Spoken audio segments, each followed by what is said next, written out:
En 1958, le gouvernement tunisien missionne Christman pour construire un casino. Une opération baptisée Maison d'Or par les services secrets allemands.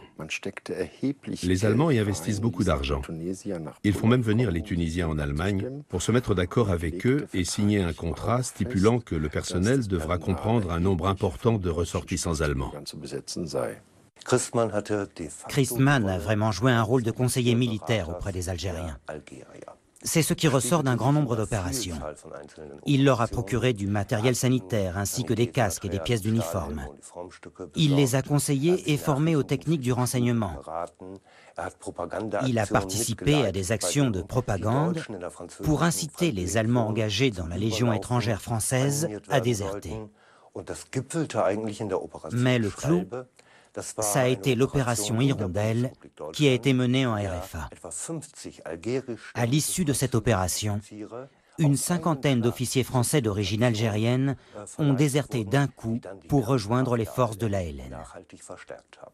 Dans ce double jeu avec les pays arabes, les services de renseignement est-allemands de la Stasi utilisent également Hans Sommer, un ancien criminel de guerre nazi. Une histoire d'espionnage typique de l'Allemagne de la guerre froide. Il est apparu assez clairement que le FLN algérien avait reçu des propositions pour des armes à feu et des mitrailleuses. Ces offres émanaient de l'entreprise de Hans Sommer, installée en Italie.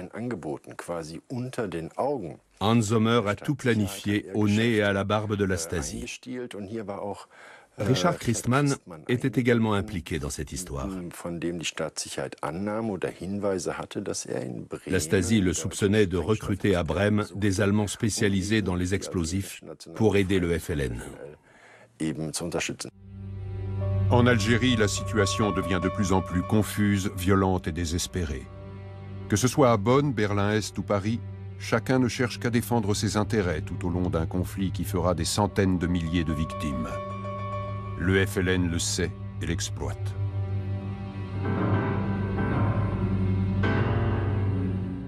Le Front de Libération Nationale recrutait des ouvriers algériens à l'étranger, pas seulement pour en faire des combattants, mais surtout pour qu'ils se cotisent. Ils étaient obligés de mettre la main à la poche. Avec cet argent, le FLN achetait des armes pour les combattants qui luttaient en Algérie. Il cherchait surtout à acheter des armes en Allemagne. Il y a, on l'oublie souvent, des troupes françaises en Allemagne et que les forces françaises en Allemagne vont être un lieu tout à fait important pour le développement de la contestation contre la politique du gouvernement dès la fin de la IVe République, mais surtout à partir du retour au pouvoir du général de Gaulle. Donc ça, c'est le premier point qui cristallise une tension entre la France et l'Allemagne. Le second point, c'est bien sûr que le FLN va trouver en Allemagne un lieu, un pays qui va lui servir de refuge et un lieu qui va lui servir en même temps d'approvisionnement, puisqu'une partie des armes de l'ALN et de la rébellion algérienne vient d'Allemagne. Les ouvriers algériens qui travaillaient en Allemagne et les marchands d'armes allemands qui approvisionnaient le FLN sont devenus la cible des services secrets français qui ont assassiné des représentants du FLN en Allemagne et sont même allés jusqu'à poignarder le représentant du gouvernement algérien sur le perron de l'ambassade de Tunisie. Ils ont commis des attentats contre des marchands d'armes allemands. Certains ont même été tués. Ils ont également fait sauter des navires, comme ce bateau dans le port de Hambourg. À la fin des années 1950, une vague d'attentats visant des Algériens installés en Allemagne fait la une des journaux. Les soupçons se portent aussitôt sur les services secrets français et l'organisation armée clandestine Main Rouge, avec laquelle les services secrets allemands sont également en contact.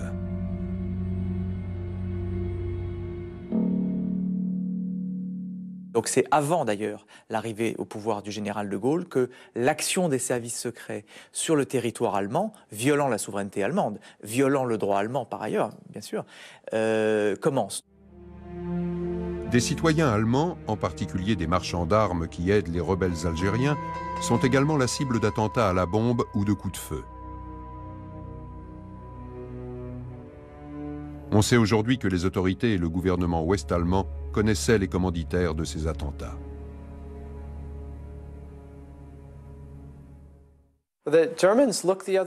Les Allemands ont laissé faire. Le gouvernement savait très bien ce qui se passait, mais il n'intervenait pas. À l'inverse, il a intensifié ses relations avec la Sûreté nationale française, l'équivalent du FBI. S'ils n'étaient pas en mesure d'arrêter les attentats, les Allemands voulaient au moins que les Français agissent plus discrètement. En réalité, ils ont aidé la France à surveiller le FLN. L'autre possibilité aurait été de faire cesser les opérations françaises sur le territoire de la RFA en recourant à la voie diplomatique ou aux services secrets ou policiers. Mais cela aurait provoqué une crise entre Paris et Bonn que ne souhaitaient ni les services secrets ni le milieu politique. Les Allemands devaient donc accepter ces opérations françaises, même si elles allaient à l'encontre de celles qu'ils menaient en Afrique du Nord. La propagande de la RDA s'efforce de tirer parti de la coopération allemande avec les services secrets français. En RFA, les autorités veillent à ce que leur double jeu en pays arabes ne vienne pas compromettre la ligne officielle du gouvernement Adenauer.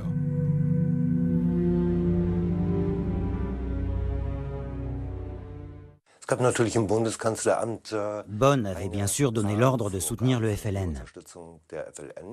Mais le chancelier n'était pas personnellement informé de tous les détails des opérations, entre autres pour qu'elles ne puissent pas lui être reprochées par les Français.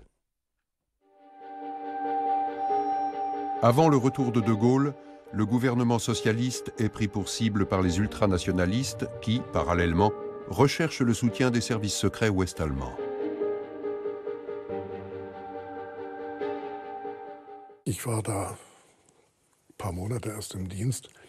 J'étais en poste depuis seulement quelques mois quand un contact me communique une demande formulée par, disons, des Français d'Algérie, pour rester vague, qui veulent savoir quelle sera l'attitude du gouvernement de la RFA s'ils organisent un putsch contre Paris. Devront-ils compter sur un laisser-faire, un soutien ou carrément un soutien actif? L'affaire avait l'air très sérieuse. Il a même dû être question de livraison d'armes. Le très puissant président De Gaulle, dont la politique s'oriente vers une rapide indépendance de l'Algérie, est à son tour pris pour cible par les ultranationalistes. Lors de son passage triomphal à Alger, il est encore accueilli par une poignée de main du général Massu. Mais en avril, des généraux français tentent un coup d'État sous la houlette de Jacques Salan et Maurice Schall.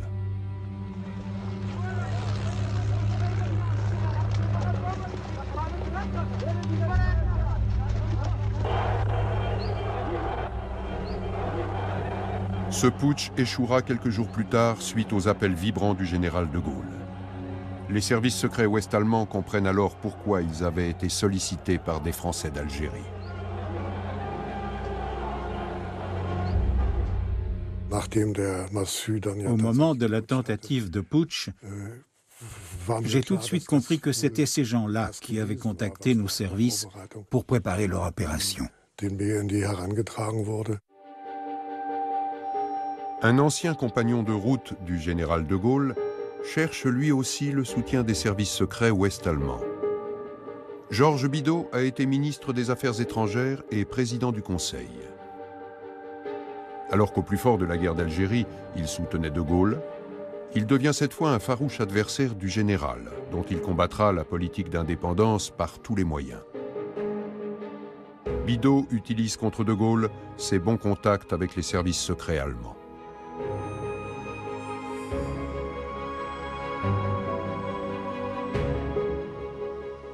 Au moment de la guerre d'Algérie, Bidault va prendre la tête de ce qu'il appelle le Conseil national de la résistance, qui est un organisme qui avait été créé en 1943 sous l'occupation allemande pour fédérer les mouvements de résistance. Donc en fait, qu'est-ce que fait Bidault? Eh bien, il essaie de rejouer à nouveau une deuxième résistance. Mais cette deuxième résistance, à propos de la politique algérienne de la France, elle est désormais tournée contre de Gaulle. Et le fait que cette deuxième résistance soit en partie animée à partir d'un certain moment depuis le territoire allemand, lorsque Bidault s'y réfugie, va constituer un problème tout à fait important, essentiellement pour une dimension politique et symbolique. Bidault doit par la suite se réfugier un temps au Brésil. À son retour en Europe, il est accueilli en RFA et pris en main par les services secrets. Bonn souhaite en effet l'utiliser dans son double jeu entre Paris et Alger.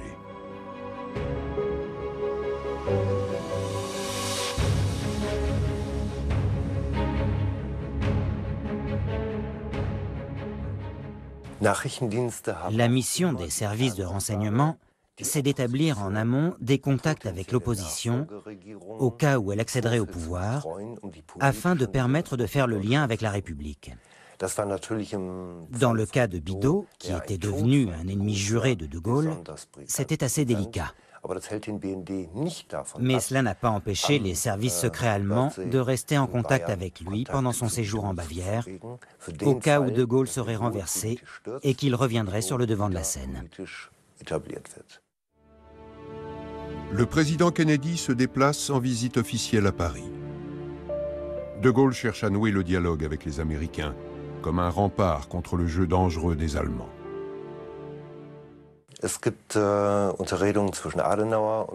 Certains entretiens entre Adenauer et des hommes politiques américains révèlent très clairement que De Gaulle s'est plaint du double jeu mené par la politique allemande.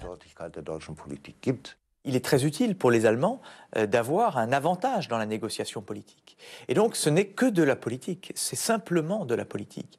La tolérance que les nationalistes algériens ont trouvé sur leur territoire, la tolérance de la police allemande à l'égard des trafiquants d'armes allemands qui aidaient le FLN algérien, la tolérance des autorités allemandes à l'égard des chefs militaires de l'OAS illégaux sur le territoire allemand, la tolérance avec laquelle les autorités allemandes laissent Bidault se déplacer sur le territoire allemand, tout ceci est très compréhensible parce que ça permet, dans une négociation politique globale, d'avoir des points de négociation et puis à partir d'un certain moment, les autorités peuvent décider d'expulser administrativement telle ou telle personne hostile à la politique du général de Gaulle. Du point de vue français, il y a un problème de confiance manifeste parce que les services secrets allemands sont au courant de tous les attentats terroristes perpétrés par l'ALN en Afrique du Nord, mais aussi sur le sol français. Un exemple particulièrement frappant est celui de Fréjus. En décembre 1959, un barrage cède lors d'une tempête. L'eau qui déferle sur la ville coûtera la vie à 412 personnes. Aujourd'hui encore, il s'agit officiellement d'un accident. En réalité, ce sont des terroristes du FLN qui ont fait sauter le barrage.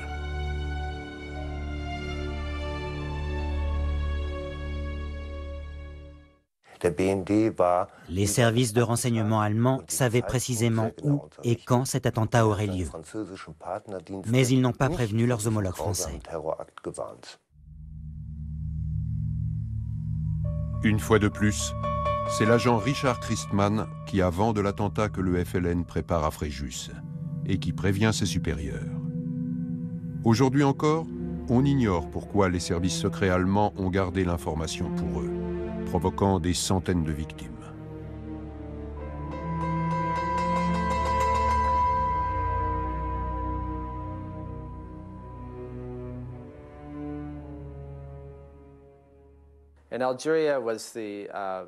Il est clair pour tout le monde que l'Algérie constitue le grand drame du conflit entre l'Est et l'Ouest qui fonde les futures relations Nord-Sud. En coulisses, les Américains commencent à faire pression pour que la France rétablisse la paix en Algérie, de façon à éviter que le conflit ne s'étende à toute l'Afrique du Nord, voire au reste du monde musulman. Pour cela, ils mettent à profit leur puissance économique. La France a besoin d'un crédit de plus de 600 millions de dollars pour financer la guerre et éviter une inflation massive. En contrepartie, les États-Unis exigent qu'elle retire 100 000 soldats d'Algérie. Il s'ensuit une crise dans les relations franco-américaines. Les militaires français redoutent ce qu'ils appellent alors un Dien Bien Phu diplomatique.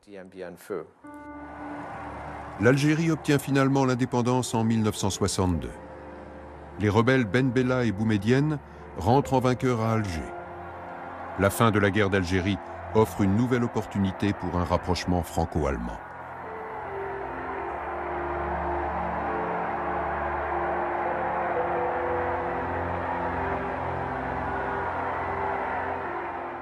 La fin de la guerre d'Algérie, par les accords d'Évian de mars 1962, cela aboutit au fait que la France, désormais, se concentre en Europe, que la France, qui était quasiment en guerre depuis 1939, est en paix, et que De Gaulle va pouvoir développer une politique internationale extrêmement ambitieuse. Et il est très probable que le règlement de ce contentieux par la fin de la guerre d'Algérie, en juillet 62, a facilité les discussions débouchant sur le traité de l'Élysée.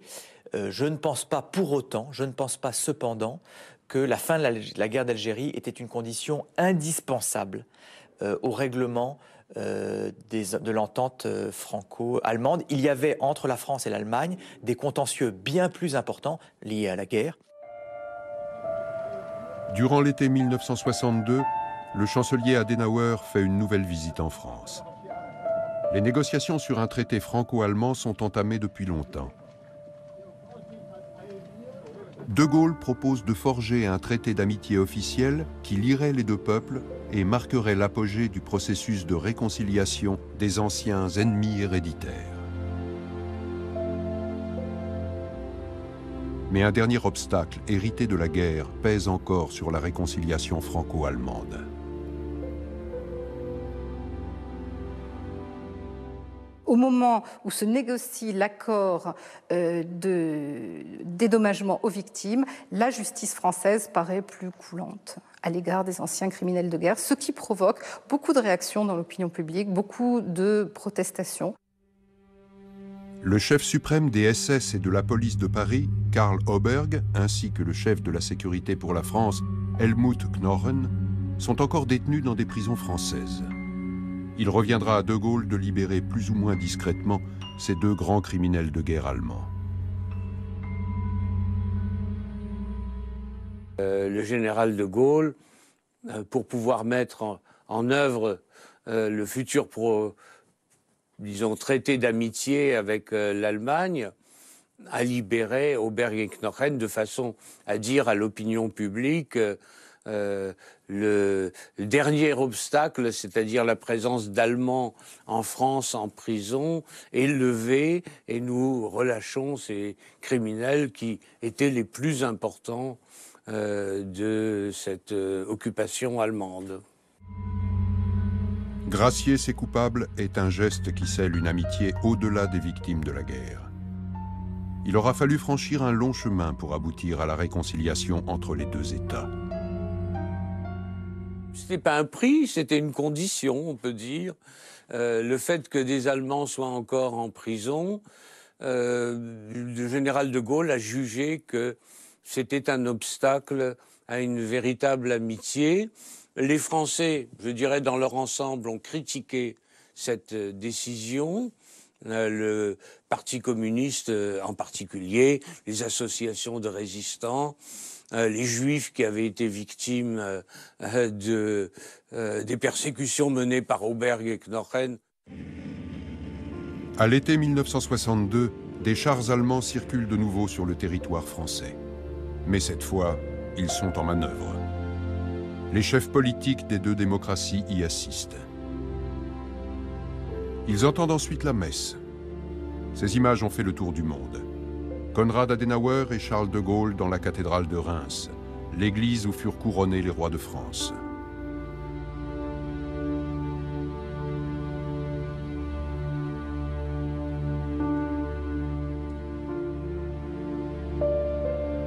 Le traité de l'Élysée sera signé à Paris le 22 janvier 1963.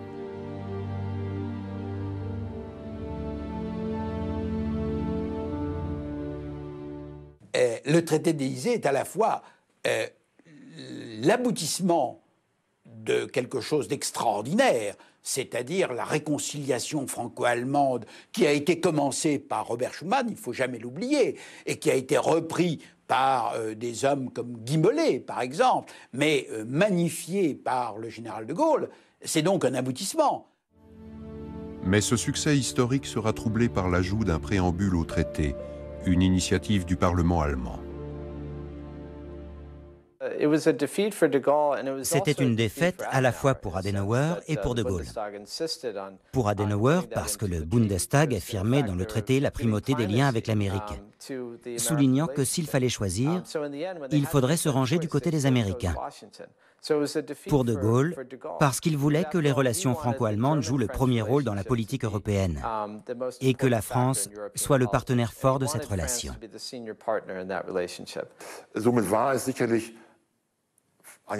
Pour de Gaulle, c'était une défaite, certes, mais surtout la déception de ne pas avoir pu atteindre son objectif. Il l'a d'ailleurs exprimé de façon symbolique en disant qu'à cause de ce préambule, le traité de l'Élysée avait eu une nuit de noces incomplète. En réalité, le fond de l'affaire, ça n'est pas que le Bundestag vote le traité avec un préambule, c'est que le chancelier Adenauer va abandonner le pouvoir et va être remplacé par un homme qui s'appelle Ludwig Erhard et qui n'a pas du tout les mêmes idées que Adenauer, et c'est cela qui va modifier la relation franco-allemande dans les années qui vont suivre. Eine Welle der Freundschaft in den Geistern und in den Herzen aufsteigt und sich greift.